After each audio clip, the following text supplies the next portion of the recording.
I've been in love with index funds for a long time, especially for a reason that doesn't get enough attention.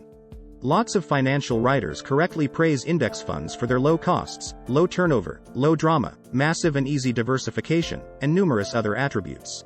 But today I'm going to repeat something I said in 2014.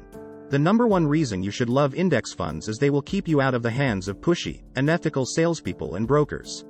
If Wall Street knows you're committed to index funds, you'll probably drop to the bottom, where you want to be, I assure you, of cold call lists used by security salespeople looking for business. The reason is obvious. The paltry expenses paid by index fund investors will never be enough to satisfy Wall Street's seemingly insatiable need for hefty sales commissions, fancy offices, expense-paid trips, sky-high salaries and other perks. Millions of investors seem willing to pay significant annual expenses for actively managed mutual funds. In the very popular large-cap blend fund category, the average expense ratio is 0.98%. Index funds typically charge no more than 1/5 that much, and often less than 10% of that. Even worse, in fact unconscionable, from Wall Street's point of view, Fidelity Investments offers index funds in that category with no charge at all for expenses. But what's bad for Wall Street is good for investors. In fact, there's general agreement among academics and investment advisors who don't sell products that the most reliable way to boost investment returns is to cut your expenses. None of this is new, of course. But recently all this was practically shoved in my face by a news article about how systematic the scam artists have become. Salespeople often pretend to be our friends under the guise of a professional relationship, then turn around and do their best to screw us over for their own purposes.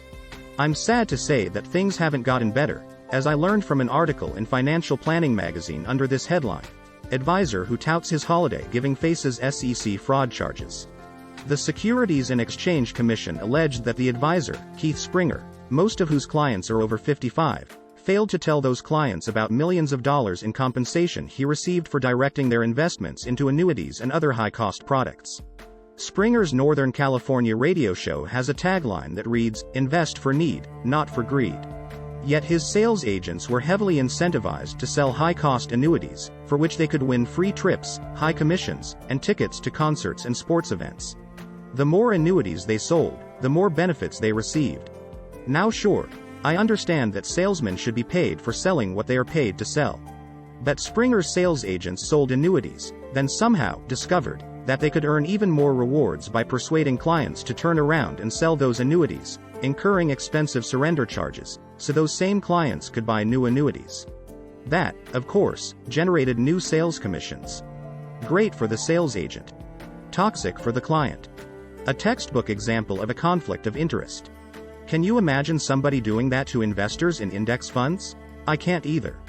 And speaking of conflict of interest, Springer's firm never bothered to tell clients, as it should have, that the company was receiving much more compensation from annuities than if the clients had made other investments, or that the firm received kickbacks from a third-party portfolio manager. What I've described so far could be called passive deception, failing to tell clients what they have a legal right to know. But it's worse than that. Think active deception. You may have heard of search engine optimization, a process that involves finding the keywords that are likely to bring visitors to your website. This requires you to understand your target audience and what motivates them, which seems relatively benign and positive. But now investment companies, including Springer's, have discovered a new kind of organized deception. It's called search engine suppression. It's the dark side of manipulating what you will see when you do an online search for a company or an advisor. Here's how it works.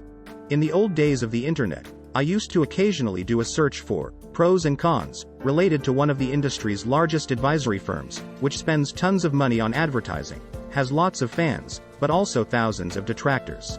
I would always find enough negative reviews to keep me reading for hours, if I wanted to. And of course I could find dozens of positive reviews apparently written by satisfied clients.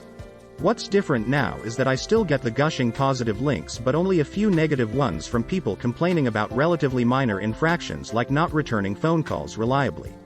I have talked to enough clients of this firm to know it has not changed its business model or its practices. As it turns out, the firm seems to have hired one or more companies to suppress the bad things.